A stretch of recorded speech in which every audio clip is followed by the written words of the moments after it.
अरुण भाई, सरकारों आप को। उस इलाके से हैं जहाँ पे रोहतक की चौधर के नाम पे है ना, भूपेंद्र सिंह हुड्डा जी 10 साल राज करके गए जी, हैं। अगर आपको अवसर मिला तो लड़ेंगे? चुनाव लड़ने लड़ाने का काम पार्टी नेतृत्व तय करेगा। दोनों ही जगह आपके लिए बहुत मुश्किल भरे हैं।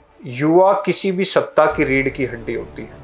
आपसी लड़ाई और मतभेद इतने हैं कि पार्टी काम करने की तरफ बढ़ ही नहीं सकती। अगर आप किलोई से भी लड़ते हैं तब भी मुश्किल भरा है, रोहतक से लड़ते हैं तब भी मुश्किल है। वादे करते हैं तो निभाना भी जानते हैं, चाहे जो भी चट्टाने हो फिर टकराना भी जानते हैं। सोच समझ कर लिया गया फैसला। बिल्कुल, बहुत सोच समझ कर। और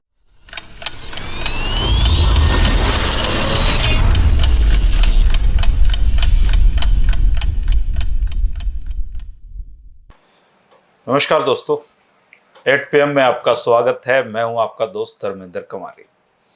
पंजाब में जीतने के बाद आम आदमी पार्टी के हौसले 7वें आसमान पर हैं और हरियाणा उनके टारगेट पर है।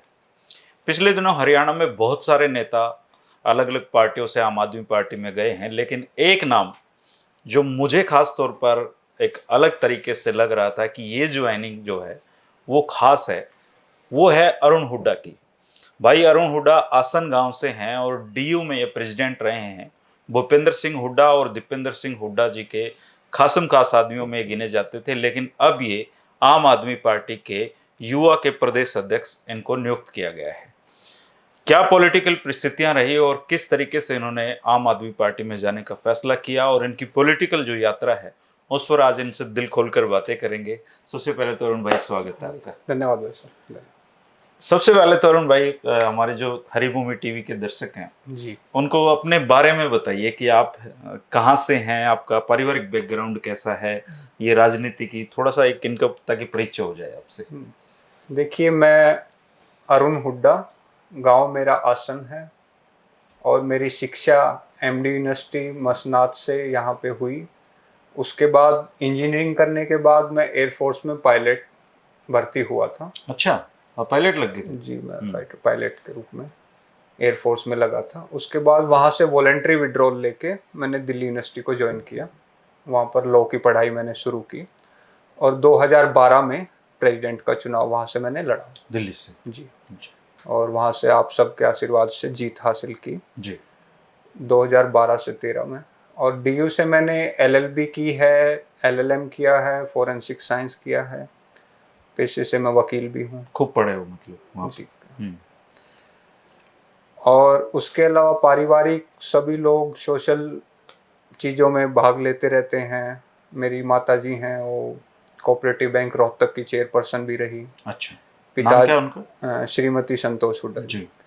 पिताजी all Haryana cooperative bank employ federation के प्रेसिडेंट रहे। अच्छा। दादाजी भी, और सब विभिन्न पदों पर रहे। मतलब तो कहीं ना कहीं पॉलिटिक्स से कनेक्शन आपका पुराने समय से है। हाँ, ये पॉलिटिक्स कह लो या सामाजिक सेवा कह लो, दिल में हमेशा सामाजिक सेवा करने की इच्छा सब परिवार में रहती है, तो हम सब अच्छा, लोग। आमतौर पे अरुण भाई ये कि जब आप सरकारी नौकरी लग जाते हो और पायलट जैसी, फाइटर पायलट जैसी अच्छी नौकरी लग जाते हो, तो उससे स्विच करके पॉलिटिक्स ज्वाइन करना, मतलब कि अब मैं पॉलिटिक्स करूंगा, ये इसमें घर वालों ने आपको रोका नहीं क्या? नहीं, घर वालों ने रोका नहीं, एक्चुअली घर वालों का ही ज़्यादा प्रोत्साहन इस चीज़ में मिला। अच्छा। क्योंकि सोच ये पहले से ही चली आ रही थी कि सामाजिक सेवा को हमेशा सर्वोप्रिय हमारे परिवार ने माना। जी। और ये भी माना कि अगर सामाजिक सेवा में आके कुछ अच्छे काम करेंगे लोगों के भले के, और तो ज़्यादा लोगों का भला कर पाएंगे। तो यही डिसीजन फिर सबने लिया कि अब आ जाना चाहिए। तो डीओ में तो आप प्रेसिडेंट 2013 में बने? 2012 में। 2012 तो टेन्योर में। 2012 से तो 13। आपने जो पॉलिटिकल जो अपनी यात्रा है वो भूपेंद्र सिंह हुड्डा जी के साथ शुरू की या फिर दीपेंद्र जी के साथ? निजी तौर पर मैंने अपनी पॉलिटिकल यात्रा दिल्ली यूनिवर्सिटी से स्टार्ट की अच्छा, थी। जब तक आप और प्रेसिडेंट बने तब तक इनसे कोई मुलाकात नहीं थी आपकी? मैं तब तक छात्र जीवन में था। अच्छा। तो वहीं पे जाकर अपना एनएसयूआई से जुड़ते हुए, अच्छा, जो पहले आप कांग्रेस एनएसएस की से जुड़े? छात्र इकाई है, हम्म। उससे जुड़कर मैंने अपने छात्र जीवन की और राजनीति की शुरुआत की। तो इन दोनों ने पॉलिटिकली आपको कितना प्रभावित किया या आपने इनके साथ कितना काम किया? क्योंकि अब ये सवाल खड़ा हो रहा है जब से आप आम आदमी पार्टी में गए हैं कि किलोई से या फिर अगले जो लोकसभा चुनाव होंगे उसमें रोहतक से आप एक सशक्त उम्मीदवार हो सकते हैं। तो जिन लोगों के साथ आपने पॉलिटिकली अपना काम किया है, अब उनके सामने खड़ा होने का सवाल आ गया है ये आपके सामने। तो मैं ये जानना चाह रहा हूँ, दिलचस्पी भी इस बात में सबकी होगी भी, कि आपके इन दोनों से टर्म कैसे थे, मतलब अभी तक आम आदमी पार्टी में जाने से पहले। देखिए भाई साहब, सबसे पहली बात तो सेवा करने के भाव से पार्टी में आए हैं, और पार्टी ने एक अहम पद भी दिया है, युवा का प्रदेश अध्यक्ष मेरे को बनाया है। तो एक अहम पद की जिम्मेदारियों को निभाते हुए पार्टी की नीतियों पर रहकर लोगों की सेवा करेंगे। चुनाव लड़ने लड़ाने का काम पार्टी नेतृत्व तय करेगा। नहीं, अगर आपको अवसर मिला तो लड़ेंगे? जो पार्टी जिम्मेदारी देगी उसको पूरी तरह से क्योंकि निभाएंगे। दोनों ही जगह आपके लिए बहुत मुश्किल भरे हैं। अगर आप किलोई से भी लड़ते हैं तब भी मुश्किल भरा है, रोहतक से लड़ते हैं तब भी मुश्किल है। बात मुश्किल की नहीं है, मैं किसी भी चीज को मुश्किल नहीं मानता। मैं मानता हूं कि जो हम काम करेंगे, जो वादे करेंगे, वो वादे निभाएंगे। कि वादे करते हैं तो निभाना भी जानते हैं, चाहे जो भी चट्टाने हो फिर टकराना भी जानते हैं। अच्छा अरुण भाई, कांग्रेस छोड़ी क्यों? मतलब ऐसा क्या हो रहा था कांग्रेस में कि छोड़ के आम आदमी पार्टी में आया? देखिए, अभी जो प्रदेश की और देश की स्थिति बनी हुई है, इतनी मुसीबतों से लोग घिरे हुए हैं कि यहाँ से आगे मैं मानता हूँ कि समस्या से कोई निकाल कर ले जा सकता है तो माननीय मुख्यमंत्री अरविंद केजरीवाल जी और आम आदमी की नीतियाँ, आम आदमी पार्टी की नीतियाँ। क्योंकि युवा बहुत ज़्यादा बेरोजगार आज देश में है। युवा किसी भी सत्ता की रीढ़ की हड्डी होती है, और जब युवा परेशान हो, बेरोजगार हो, हताश और निराश हो, तो चाणक्य जी ने भी कहा कि वो सत्ता अपने अंत की तरफ जा रही होती है। ये सत्ता तो अंत की तरफ जाएगी, लेकिन इतनी समस्याएं छोड़कर जाएगी कि जहाँ युवाओं की बेरोजगारी की बात करें, या महिलाओं के सम्मान की बात हो, बुजुर्गों की बात हो, किसानों की बात हो, उनको फसल के उचित मूल्य नहीं मिल गए। आज 2022 लग गया है, किसानों की आय दोगुनी हो जानी चाहिए थी, छात्रों की अच्छी शिक्षा नहीं मिलती, अच्छे स्वास्थ्य नहीं मिलते। तो जो तमाम समस्याएं हैं, और एक एक बहुत ईमानदार राजनीति और राजनेताओं की जरूरत है, वो आम आदमी में है, आम आदमी पार्टी में। तो मैंने इसलिए इनको चुना, इनके साथ मिलकर काम कर। पर देरी कर दी अरुण जी, दिल्ली में तो ये बहुत साल हो गए इनको आए हुए, अब पंजाब में आए हैं, तो आपको लगता है कि अगर यही काम करना थोड़ा पहले किया जाता? देखिए, जब मौका मिले, जब सब लोगों ने, मेरी जो टीम है, मेरे दोस्त है, परिवार, गांव वालों ने, ये मेरा सबका सामूहिक डिसीजन था। जब सबने सामूहिक डिसीजन लिया और जब मौका मिला। तो अभी तक तो आपने हरियाणा में तो कोई चुनाव नहीं लड़ा है? नहीं, हरियाणा में चुनाव नहीं लड़ा, लेकिन सक्रिय भूमिका रही है। मैं और भी हरियाणा के अलावा भी सभी प्रदेशों में इलेक्शन ऑब्जर्वर के रूप में, चाहे गुजरात हो, राजस्थान हो, अभी उत्तराखंड हो, तमाम राज्यों में जाता रहा हूँ। एनएसयूआई के लिए, मेन पार्टी के लिए भी और एनएसयूआई के लिए पहले गया था। पहले काम करते। अच्छा अरुण भाई, अब आप खुद ही गए हो मैदान में, तो मैं आपसे ये जानना चाहता हूँ कि हरियाणा की जो फिलहाल पॉलिटिकल परिस्थितियां आप देख रहे हैं कि भारतीय जनता पार्टी का यहाँ पे शासन है, अब की बार जेजेपी के साथ कोलैबोरेशन है, और यही चुनाव में भी रहने वाला है जिसकी उम्मीद जताई जा रही है। इधर से कांग्रेस में भूपेंद्र सिंह हुड्डा को फ्री हैंड मिला है, उनका मनचाहा अध्यक्ष मिला है, और ऐसी एक आवाज आ रही थी कि हुड्डा जी को अगर ये मिलता है तो फिर वो पता नहीं क्या कर देंगे। इधर से कांग्रेस में हुड्डा जी हैं, इधर से भारतीय जनता पार्टी है, प्लस में उसको जेजेपी का साथ मिला हुआ है। तो इन जो परिस्थितियां हैं, इनमें आम आदमी पार्टी जो बिल्कुल नई है हरियाणा में, और जिसका अभी तक मेरे ख्याल से कैडर भी पूरा तैयार नहीं हुआ है, आप जरूर युवा के अध्यक्ष हैं, मेरे ख्याल से कार्यकारिणी आप बनाएंगे अभी, तो ऐसी परिस्थितियों में जो 2024 आने वाला है, उसमें कितनी संभावनाएं आपको लगती हैं, या लगता है कि आपका जो टारगेट है 2029 है? नहीं, टारगेट निश्चित तौर पर हमारा 2024 है, और चुनाव पहले हुए, गठबंधन टूटा तो हम पहले के लिए भी तैयार हैं। तैयार इसलिए है कि आम आदमी पार्टी अगले कुछ ही महीनों में अपना पूरा संगठन बना के तैयार कर लेगी, जो कि कांग्रेस पिछले 8-9 साल में भी नहीं कर पाई है। उनके तो लड़ाई होती रहती है ना, आपसी लड़ाई और मतभेद इतने हैं कि पार्टी काम करने की तरफ बढ़ ही नहीं सकती।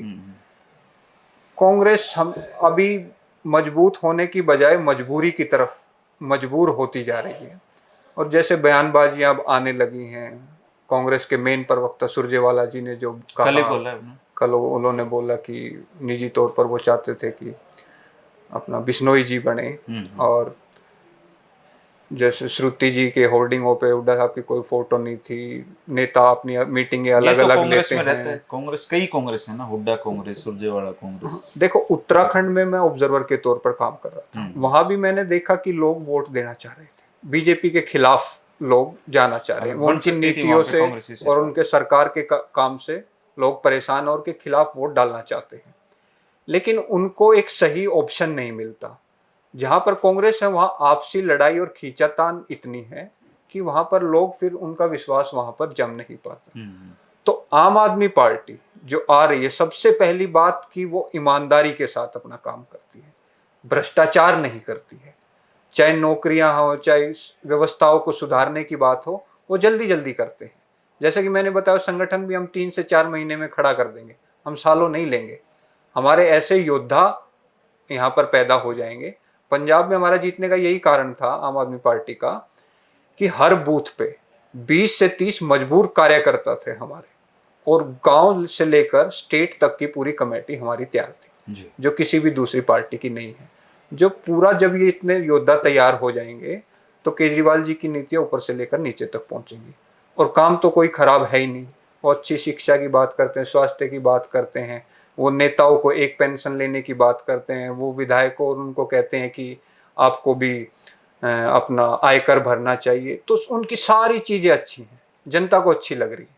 बिजली फ्री देने की बात करते हैं, स्वच्छ पानी देने की बात करते हैं, स्कूलों की फीस ना बढ़ाए, स्कूलों की बच्चों की ड्रेस चाहे वो महंगे दाम में स्कूल ना मिले, स्कूल अस्पताल तो उनके सब मतलब गुणवत्ता की जो आज के जरूरत की चीजें हैं, हर परिवार को, हर आदमी को जो प्रभावित करती हैं, वो काम आम आदमी पार्टी और केजरीवाल जी करते हैं।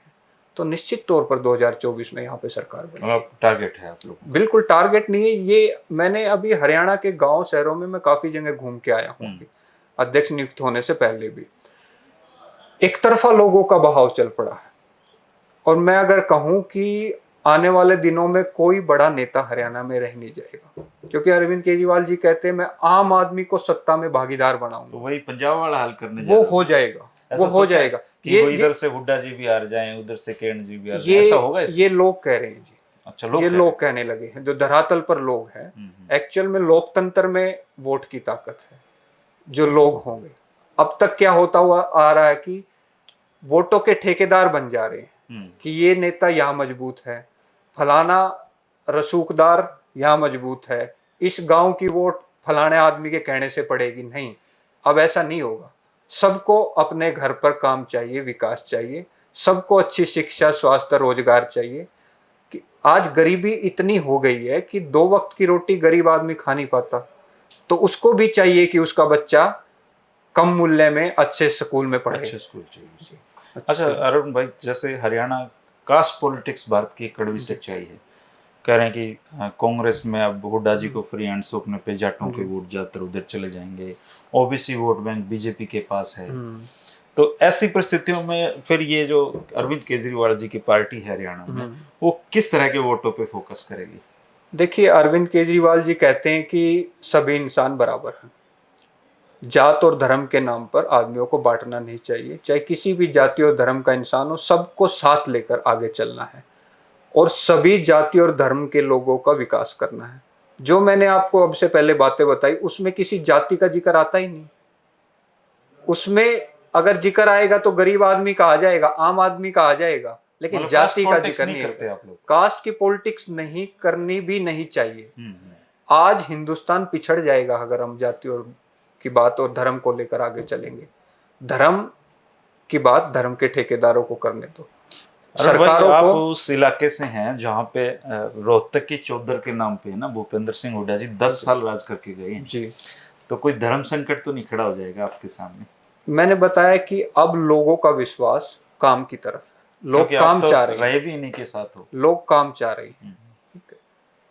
मैं जिस पार्टी में जिन लोगों के साथ रहा हूं, उनके लिए सम्मान है मेरे को, वे मेरे आदरणीय नेता हैं, मेरे कॉलीग्स हैं, उन कोई बात नहीं। लेकिन आज के समय में मैंने जैसे कि बताया, समय की मांग है। ये मांग समय की है और ये मांग लोगों की है। लोग दिल खोल कर केजरीवाल जी को गले से लगाना चाहते हैं। वो चाहते हैं कि वो यहाँ आए, सरकार बनाए और व्यवस्थाओं को सुधारे। अगर व्यवस्थाएं सुधरेंगी तभी इस देश का और प्रदेश का विकास होगा। अच्छा, आपका ये आकलन तब तो विकसित नहीं हुआ ना जब आप आम आदमी पार्टी में, या इसका आपने कोई रिसर्च किया है? इसका काफी टाइम से हम लोगों के बीच में रहकर सोच समझ कर लिया गया। बिल्कुल, बहुत सोच समझ कर, और ये सामूहिक निर्णय लिया गया और पूरा सोच विचार कर लिया गया है। और ये समाज के हित में, उस प्रदेश के हित में और देश के हित में भी लिया गया है। कि मैं सिर्फ अपना स्वार्थ देखता तो मैं तो पायलट लगा हुआ था, मैं तो बहुत ऊपर होता, आज स्क्वाड्रन लीडर या कुछ रिटायर भी हो तो इस टाइम पे। अभी एज अब कितनी होगी आपकी? 32। 32। अपना निजी स्वार्थ कभी नहीं रहा और ना आगे रहेगा। लोगों का स्वार्थ जहाँ पर है, मतलब कुछ बदलना चाहते हो? बदलना चाहते हैं, कुछ अच्छा करना चाहते हैं इस प्रदेश के लिए, युवाओं के लिए, प्रदेश की जनता के लिए। दोस्तों, ये थे अरुण हुड्डा। और अरुण हुड्डा से हमने काफ़ी सवाल पूछे हैं। वो हर सवाल पूछने की कोशिश की है जो हमारे मन में चल रहा था। और भाई अरुण हुड्डा से अगर आप भी कोई सवाल पूछना चाहते हैं तो कमेंट करके पूछ सकते हैं भाई, जवाब दे देना जी जो भी बिल्कुल साथी बिल्कुल पूछे। जी। और रोहतक में ये एक देखने लायक नज़ारा होगा कि 32 साल का युवा जो डीयू जैसे प्रतिष्ठित संस्थान का अध्यक्ष रहा है, जिसने सालों तक भूपेंद्र सिंह हुड्डा और दीपेंद्र हुड्डा के साथ काम किया है, अब वो अरविंद केजरीवाल की टीम में एक युवा अध्यक्ष के नाते पे रोहतक में क्या बदलाव कर सकते हैं, क्योंकि एक बड़ी जिम्मेदारी है युवा अध्यक्ष होने के नाते। और 2024 इस बात का गवाह होगा कि अरविंद केजरीवाल जी की जो उम्मीदें हैं हरियाणा को लेकर, क्योंकि वो खुद भी सिवानी से हैं, तो वो प्रमाण चढ़ती हैं या नहीं चढ़ती हैं, ये देखने वाली बात होगी। अरुण भाई, आप स्टूडियो में आए, बात की, मजा आया, और जी। आपको शुभकामनाएं हैं। शुक्रिया, नमस्कार। धन्यवाद।